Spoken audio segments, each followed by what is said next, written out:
அதே மாதிரி இன்னொன்று என்ன வச்சுக்கோங்க, அப்பா அம்மாக்களை அவர்களுக்கு எவ்வளவு வயதானாலும் நிறைவு வரை அவர்கள் முகமும் மனமும் உடலும் கோணாதவாறு பார்த்து கொண்ட கடைசி தலைமுறையாக நாம் தான் இருக்க போகிறோம். நாம தான் இருக்க போறோம். இப்போ அந்த மிடில் ஏஜ் மட்டும் ஓடிட்டோங்க. கடைசி வரை பெற்றோர்களை பார்க்க வேண்டும் என்பது ஒரு தார்மீக கடமையாக, ஒரு பொறுப்பாக நம்முடைய மூளைக்குள்ள அது உறைஞ்சிருக்குங்க. அதை மாற்ற முடியாது. பிரச்சனை வரும், சண்டை வரும், அடிச்சு போகுது. ஆனால் அப்பா அம்மாவை பார்த்துக்கணுன்றது என்னுடைய கடமை தானே என்று நினைத்த கடைசி தலைமுறை நாம் தான். இதற்கு பிறகு அசிஸ்டட் லிவிங்ல தான் இருக்க போறாங்க அப்பா அம்மாக்கள். பார்த்து வச்சுட்டீங்க தானே? 10 வீடு இருக்கலாம், உங்களுக்கு பணக்காரர்கள் இருக்கலாம் பல பேர். அசிஸ்டட் லிவிங் ஒன்று வேணும் சாமி, என்ன வச்சுக்கோங்க. ஆனால் இதற்காக இளைஞர்களை நான் குறைவால சொல்லலை. ஏன்னா வாழ்க்கை என்பது மாறிக்கொண்டே இருப்பது. அந்த மாற்றத்துக்கு நாம் தயாராக இருக்க வேண்டும் என்றால் என்ன வேண்டும்? ஒரே ஒரு விஷயம்தான், பக்கத்தில் இருக்கிற நண்பர்களினுடைய கையை தயவு செஞ்சு பிடிச்சுக்குங்க. அப்படிப்பட்ட நட்பை உருவாக்கி தருகிற அமைப்புகளில் ரோட்டரி மாதிரியான அமைப்புகள் பெரிய ரோல் பிளே பண்றோம். இவ்வளவு நீளமா இதை நான் சொன்னதற்கு காரணம், உறவுக்காரங்க எல்லாரும் ஒரே தெருவில் இருப்பாங்க தெரியுமா? அப்படித்தானே இருந்தோம் நாமெல்லாம். பக்கத்து வீடு பாட்டி வீடு, எதிர் வீடு அத்தை வீடு, மாமா மச்சான் வீடு எல்லாமே பக்கத்துல பக்கத்துல இருக்கும். அதனால்தான் ஒரு ஊர் பேரை கேட்டாலே அந்த ஊர்ல இருக்கிற சாதி என்னன்னு சொல்லிடுவாங்க பெரியவங்க. ஊர் பேரை கேட்கறது சாதி பேரை தெரிஞ்சுக்கிறதுக்கு தான். அது ஒரு காலம். தெருவில் இருக்கிறவங்க எல்லாரும் உறவுக்காரங்க தான். ஆனால் உறவுக்காரர்களிடமிருந்து பிரிந்து விட்ட வாழ்க்கையை நோக்கி போக ஆரம்பித்து விட்டோம். எல்லா வீட்லயும் ஒவ்வொரு பிள்ளை வேற வேற நாட்டில் இருக்கு. அங்கிருந்து கேட்டுக்கிட்டே இருக்கான், அப்பா எவ்வளவு பணம் வேணாலும் அனுப்புறேன்ப்பா. பணம் வேணாண்டா, இருக்குடா டாக்டர்கிட்ட கூட்டிட்டு போறதுக்கு துணை வேணும்டா, ஆட்டோக்காரர் கூட்டிட்டு போவாருன்றோம். அப்போ இந்த வாழ்க்கையை நினைச்சு பயப்படணுமானா பயப்படக்கூடாது. எப்படி பயம் இல்லாம இருக்க முடியும்? ஒரே ஒரு விஷயம்தான், உறவினர்கள் ஒருவேளை தள்ளி தள்ளி இருந்தாலும் நண்பர்கள் கூட இருப்பார்கள் என்ற நம்பிக்கையை தருகிற வாழ்க்கையை நாம் கட்டமைத்துக் கொள்ள வேண்டும். நட்பு என்பது கல்லூரி மாணவர்களுக்கு பள்ளி மாணவர்களுக்கானது இல்லை. ரொம்ப குறிப்பாக ரோட்டரி மாதிரியான அமைப்பில் இருப்பவர்களினுடைய மிக பெரும் பலம் நட்பு ஒன்றுதான். ஒரு பிரச்சனைனா வந்துடுறாங்க இல்ல, ஒரு போன் தானே செய்யறீங்க, ஏதோ ஒரு பிரச்சனை 4 பேர் வந்து பார்க்குறாங்க இல்லை, என்ன வேணும் நான் செய்யறேன்றாங்கல்ல. அந்த நட்பை கொடுக்கிற இந்த அமைப்பில் அந்த ஓட்டை கூடையிலிருந்து வெளியே விழுவது போல விழாமல் நீங்கள் இங்கேயே இருந்தால் சமூகத்துக்கு உங்களால் பயன் என்பது மாத்திரமல்ல, உங்களுக்கான பயனையும் கூட இந்த நட்பும் இந்த நட்பு தருகிற அந்த சௌகரியமும் உங்களுக்கு கொடுக்கும். அதற்காகவாவது நண்பர்களாக இணைந்திருக்க வேண்டியது ரொம்ப முக்கியம். இன்னும் ஒரே ஒரு விஷயம், சார் பேசுகிற போது why not அந்த சொல் எனக்கு ரொம்ப பிடிச்சது. புது வருஷம் வரப்போகுது, நிறைய பேர் ரெசல்யூஷன்லாம் ரெடி பண்ணியிருப்பீங்களே, பண்ணீங்க தானே? இந்த ஃபர்ஸ்ட்ல இருந்து வாக்கிங் போயே தீருவேன்னு ஒரு கோஷ்டி இருக்கும். ஜனவரி 10 தாண்டாது. ஜனவரி 10 மட்டும் போனா பத்மபூஷனே கொடுத்துடலாம், அதுவே தாண்டாது. அதுவும் நீங்க பெங்களூருக்குலாம் கூட்டிட்டு வந்தா இந்த குளிர்லாம் மனுஷன் வெளியில போக முடியுமான்னு கேட்டுட்டு இங்கே இருக்கும். அப்புறம் சில பேர் வந்து புது புது ரெசல்யூஷன் எடுத்துப்பாங்க. நீங்களாம் என்ன ரெசல்யூஷன் எடுத்துப்பீங்கன்னு தெரியல. நான் ஒரு ரெசல்யூஷன் எடுத்திருக்கேன், எனக்காக சொந்தமா ஒரு ரெசல்யூஷன் எடுத்திருக்கேன். என்னன்னா, இந்த வருஷம் 2025ல நான் செய்ய போகிற ஒரு விஷயம் ரெசல்யூஷன் எடுத்திருக்கேன். நான் எதையுமே தேட மாட்டேன் என்று ரெசல்யூஷன் எடுத்திருக்கேன். நம்ம வாழ்க்கையில் எவ்வளவு நேரம் தேடிட்டே இருக்கோம்னு பார்த்தீங்களா? இப்போதாங்க கையில் எடுத்தேன், எங்கே போச்சுன்னு தெரியல. வீடு முழுக்க தேடுதுங்க. சில சமயம் வேகமாக அந்த அம்மா சமையல் ரூம்ல கடக்கடக்கட நடந்து அந்த ரூமுக்கு போகுது. ரூமுக்கு வந்த அப்புறம் எதுக்கு இந்த ரூமுக்கு வந்தேன்னு யோசிக்குது. அதுதான் வந்திருக்கு. எத்தனை தடவை பாட்டில கஷ்டப்பட்டு மூடியை எடுத்துட்டு கடைசியில் எல்லாம் போட்டு முடிச்சா பாட்டில் தான் இருக்கு, மூடியை காணும். அவர் சார் போய் ரொம்ப important document, I have to take a copy, யார்கிட்டையும் கொடுக்க மாட்டேன் நானே செய்வேன்னு அவரே போய் அந்த டாக்குமெண்ட் ரொம்ப முக்கியமானது காப்பி எடுத்துட்டு, காப்பியை மாத்திரம் எடுத்துட்டு ஒரிஜினல் ஜெராக்ஸ் மிஷின்ல வச்சுட்டு வந்துடுறாரு. தேடுதல் தேடுதல் தேடுதல். வள்ளுவர் ரொம்ப அழகா ஒரு குறள் சொல்றாரு, 4 விஷயம் கெட்டு போறதுன்னு ஒருத்த முடிவு பண்ணிட்டான், அவன் 4 விஷயம் செய்வான்னு வள்ளுவர் சொல்றார். நெடுநீர் மறவி மடி துயில் 4ம் கெடுநீரார் காமக்கல்லன் என்று சொல்லுகின்றார். நெடுநீர் என்றார் ப்ரோக்ராஸ்டினேஷன். நாளைக்கு செஞ்சுக்கலாங்க, என்னங்க இப்போ இது என்ன பெரிய விஷயமா, நாளைக்கு பார்த்துக்கலாம் அப்படின்றீங்கல்ல, அந்த நாளைக்கு வரவே வராது உங்க வாழ்க்கையில். நெடுநீர் மறவி, மறந்து போகுது. இப்ப நான் சொன்ன மாதிரி கையில எடுத்த பொருளுங்க, போன் எங்க, போனை தேடிய நம்ம வாழ்க்கையில கிட்டத்தட்ட 10 வருஷத்தை நம்ம செலவழிச்சிருக்கோம். போன் எங்க, போனோட சார்ஜர் எங்க, ஹெட்போன் எங்க, கண்ணாடி எங்க, சாவி எங்க, அது எங்க, இது எங்க, தேடிக்கிட்டே இருப்போம். சில பெண்களினுடைய ஹேண்ட்பேக்கை பார்த்துருக்கீங்களா? பார்த்துருக்கீங்களா? என்னங்க யாருமே பார்த்தது இல்லையா? இந்த ஹேண்ட்பேக்ன்றது ஆமை சுமக்கிற ஓடு மாதிரி அவங்களுக்கு. அது இல்லாம அந்த அம்மாவால் எங்கேயுமே வர முடியாது. எதுக்காகம்மா இவ்வளவு பெரிய பேக்கை தூக்கிட்டு அலையறன்னு பொண்ணு கேட்கிறா. முக்கியமானதெல்லாம் போட்டு வச்சிருக்கேன் இதுல, நீ எடு, என்னென்ன முக்கியம் பார்க்கறேன்னு எந்த பொண்ணா சொல்லாது. அதுங்க சொல்லிச்சு வைங்க, உள்ள எக்ஸ்பயர் ஆன 80 மாத்திரை இருக்கும். அப்புறம் எந்த அவசரத்துக்காக இது இருக்கட்டும்னு சொல்லி இந்த ஸ்டிக்கர் போட்ட அட்டை ஒன்று உள்ள இருக்கும். ஆனா எந்த அவசரத்துக்கு எது தேடினாலும் அந்த பேக்ல இருந்து கிடைக்காது. ஆனா அந்த பேக்கை பிரியவும் முடியாது, அதை வச்சுக்கிட்டே சுமந்துக்கிட்டே தெரியும். எது எதுல இருக்குன்னு தெரியாது. ஆனாக்க சில சமயம் இந்த சபாக்களுக்கெல்லாம் போய் நல்ல கச்சேரி சுதா ரகுநாதன் நம்ம பாட ஆரம்பிச்சிருப்பாங்க. ஆஹா அப்படின்னு கண்ணை மூடும் போது ஒரு ஃபோன் அடிக்கும். அந்த அம்மாவோட ஃபோன் தான், அது உள்ள பேக்ல வச்சிருக்கு. கத்து கத்து கத்துன்னு ஃபோன் கட்டி சுதா ரகுநாதன் மேடமே நிறுத்திட்டு, மேடம் நீங்க சைலண்ட்ல போடுங்கன்னு சொன்னா அந்த அவசரத்துக்கு ஃபோனே கிடைக்காது, பேக்ல இருந்து தேடிட்டே இருக்கும். அதுதான் வள்ளுவர் சொல்றாரு, நெடுநீர் மறவி மடி, மடினா சோம்பல், துயில் தூக்கம், அளவுக்கு மீறி தூங்குவது 4ம் கெடுநீரார் காமக்கல்லன். இதுல எவ்வளவு விஷயத்தை நம்ம செஞ்சுட்டே இருக்கோம் நீங்க பாருங்க. அதை கூட விடுங்க, இது நான் எடுத்த ரெசல்யூஷன். நீங்க என்ன ரெசல்யூஷன் எடுத்தீங்கன்னு தெரியாது.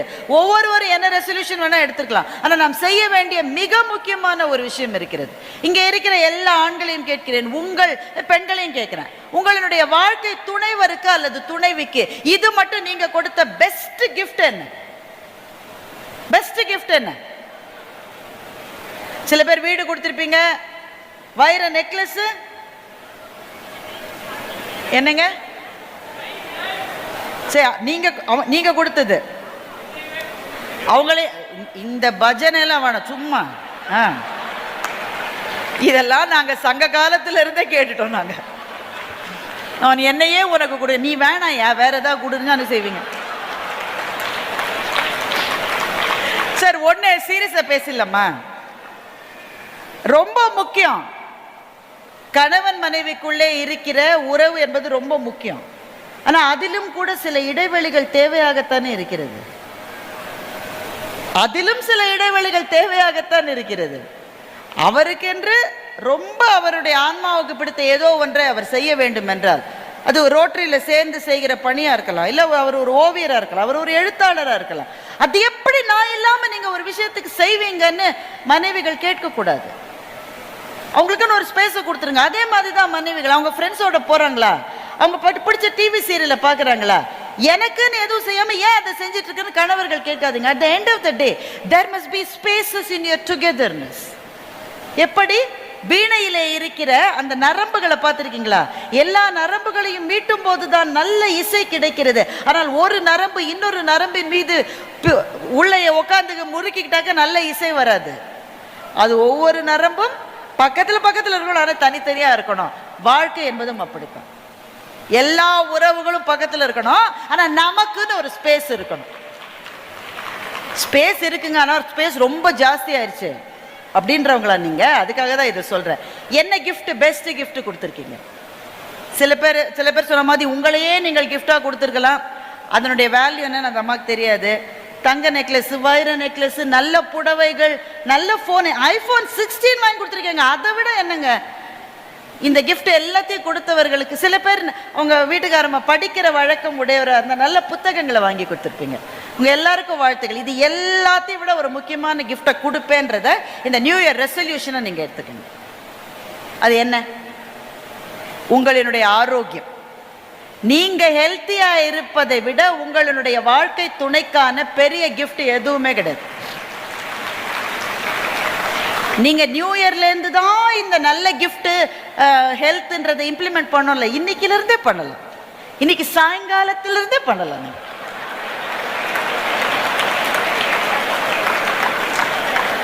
அதை விட நல்ல கிஃப்ட் கிடையாதுங்க. நீங்க ஹெல்த்தியா இருக்கீங்கன்ற நான் என்னுடைய எக்ஸ்பீரியன்ஸ்ல இருந்தே சொல்றேன். when I felt sick எல்லாரும் வருத்தப்பட்டாங்க. தமிழ்நாடு முழுவதும் தமிழர்கள் எங்கெங்கே இருக்கிறார்களோ எல்லாருமே எனக்கு பிரார்த்தனை செய்தார்கள். அதை விட மகிழ்ச்சியான ஒரு இடம் யாருக்குமே கிடைக்க முடியாது. எனக்கு கடவுளினுடைய ஆசீர்வாதம் இருந்தது. அத்தனை பேரும் அழுதாங்க, நிறைய கண்ணீர், நிறைய பிரார்த்தனை. ஆனால் எல்லாவற்றையும் விட ஒரு உயிர் துடித்தது என்றால் அது என்னுடைய கணவர், என்னுடைய உயிர் என்பதை நான் பக்கத்தில் இருந்து பார்த்தேன். அது மட்டும் சண்டை தான் தினம், எல்லா வீட்லையும் அதுதான். ஆனால் அப்போதான் தெரியுது நமக்கு, நம்முடைய வாழ்க்கை என்பது ஆரம்பிக்கிற போது ஒருவரை ஒருவர் இறுக பற்றி கொண்ட வாழ்க்கை அது. அப்படிதானே? நீங்க எவ்வளோ பேர் லவ் மேரேஜ் பண்ணியிருப்பீங்கன்னு தெரியாது. லவ் மேரேஜோ இல்லை அரேஞ்ச் மேரேஜோ, அந்த நிச்சயதார்த்தம் ஆகி திருமணம் ஆகிற நாட்களில் மனம் எப்படி படபடக்கும். அவங்க கையெழுத்துல ஒரு லெட்டர் வந்தா அதை கொண்டு வர போஸ்ட்மேனை தூக்கி கொஞ்சின ஆளெல்லாம் உண்டிங்க. கல்யாண மனபுல எவ்வளவு பேசுனீங்க, பேச்சு பேச்சு பேச்சு. இன்னைக்கு பிள்ளைங்களாம் போர்வையை போத்திக்கிட்டு உள்ள SMS பண்ணுது. நாம கண்ணாடியை மாற்றிக்கிட்டு 2 விளக்கு போட்டாலே தப்பு தப்பா வருது. கல்ச்சர்னு ஆஃபீஸில் மெயில் அனுப்புறது போல வல்ச்சர்னு மெயில் அனுப்பிச்சிட்டேன். இந்த பிள்ளைங்க போர்வையை போத்திக்கிட்டு ஒரு தப்பு இல்லாமல் SMS பண்ணுறாங்க வாட்ஸ்அப்பில். எவ்வளவு வார்த்தைகள் இல்லை. திருமணமாய் 10 வருஷம் ஆன பிறகு இந்த வார்த்தைகளில் எவ்வளவு விழுக்காடு இருக்கு, எவ்வளவு இல்லை? 90% இல்லை. இல்லை சாப்பிட்டியா, காசு வேணுமா, ஊர்ல லெட்டர் வந்ததா, ஏன் சின்னவன் ஒரு மாதிரி இருக்கான், இதுக்கு மேல வார்த்தைகளே இல்லை. அப்ப ஆரம்பத்தில் பேசின வார்த்தை அருவி மாதிரியான வார்த்தை சுருங்கி சுருங்கி சுருங்கி சுருங்கி ஒன்றுமில்லாமல் ஓரிரு வார்த்தைகளிலே வந்து நிற்கிற போது ஒரு வெறுமை வருகிறது அல்லவா? இந்த வெறுமை எவ்வளவு நாள் தெரியாதுன்னா, உங்க பிள்ளைகள் உங்க பக்கத்தில் இருக்கிற மட்டும் உங்களுக்கு தெரியாது. ஆனால் உங்களுடைய பிள்ளைகளுக்கு சிறகுகள் முளைத்து அவர்கள் பறந்த பிறகு எம்டி நெஸ்ட் சிண்ட்ரோம், உங்க வீடுகள் குஞ்சுகள் பறந்து போய்விட்ட குருவிகள் இருக்கிற கூடு போல ஆகிற போது உங்கள் வாழ்க்கைக்கான ஆதாரம் என்பது 2 தான். உங்களுடைய நண்பர்கள், உங்களுடைய வாழ்க்கை துணை, இது 2 தான் ஆதாரம். அதனால சொல்ற 2த்தையும் பத்திரமா பிடிச்சுங்க. யாருங்க அந்த அம்மாவோட பேசுது, 2 வார்த்தை பேசினாலும் சண்டை வருதுங்கன்றீங்களா? நல்லது கரை நல்லது மாதிரி சண்டை நல்லது. சண்டையே இல்லைன்னா இனிமே அந்த கேஸே ஓவர்னு அர்த்தம். ஒருத்தர் சொன்னாரு, எங்க வீட்டுக்காரம்மா முன்னாடிலாம் கோவில்ல இருக்கிற அம்பிகையினுடைய சிலை மாதிரி இருப்பாங்க, இப்ப எப்படி இருக்காங்க, வாசல்ல இருக்கிற துவாரபாலகி மாதிரி இருக்காங்க. துவாரபாலகிக்குள்ளேயும் அம்மனுடைய அம்சம் இருக்கிறது என்பதுதான் இந்த மனுனுடைய தத்துவம். ஏன்னா அவங்க தான் கவலைப்பட, ஆலம் விழுதுகள் போல் உறவு 1000 வந்தும் என்ன, வேறென நீ இருந்தாய் அதில் நான் வீழ்ந்து விடாதிருந்தேன்னு கண்ணதாசன் சொன்னதை இந்த புத்தாண்டிலே நினைவிலே கொள்ளுங்கள். நிறைவாக ஐயா சொன்னது போல ஒய் நாட், அந்த கேள்வி எனக்கு ரொம்ப பிடிச்சது. ரோட்டரி உங்களுக்கு பெரிய சேலஞ்சஸ் கொடுக்கும். நீங்கள் எல்லாமே பல கிளப்ஸினுடைய தலைவர்கள், உங்களுக்குன்னு ஒரு டார்கெட் கொடுத்துருப்பாங்க, இதை செய்யணும். கேட்டோன்னு எப்படி இருக்கும், இப்போ ஹீருங்க இவ்வளவு பேரை சேர்க்கணுமா, இருக்கிற ஆளையே என்னால் காப்பாற்ற முடியல, இவ்வளவு பேரை எப்படியா சேர்க்கறது, என்னால் செய்யவே முடியாதுங்க அப்படின்ற எண்ணம் வர்றபோது நீங்கள் கேட்டுக்கொள்ள வேண்டிய ஒரே கேள்வி ஒய் நாட். இந்த கேள்வி தருகிற பலம் அவ்வளவு பெருசு. அதுக்கு ஒரு கதை இருக்கு, அதை சொல்லி நான் அதோட முடிச்சுக்கிறேன்.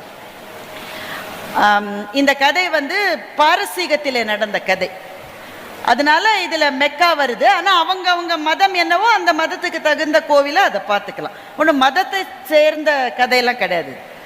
பாரசீகத்தில் இருந்த ஒருத்தர் நிறைய தப்பு பண்ணிட்டான், நிறைய பாவம் பண்ணிட்டான், நிறைய மிஸ்டேக்ஸ். அவனுடைய வாழ்க்கை முழுக்க பாவம் பண்ணிக்கிட்டே இருந்தான். கடைசியில மனம் திருந்தி நான் மெக்காவுக்கு போறேன்னு முடிவு பண்ணிட்டான்.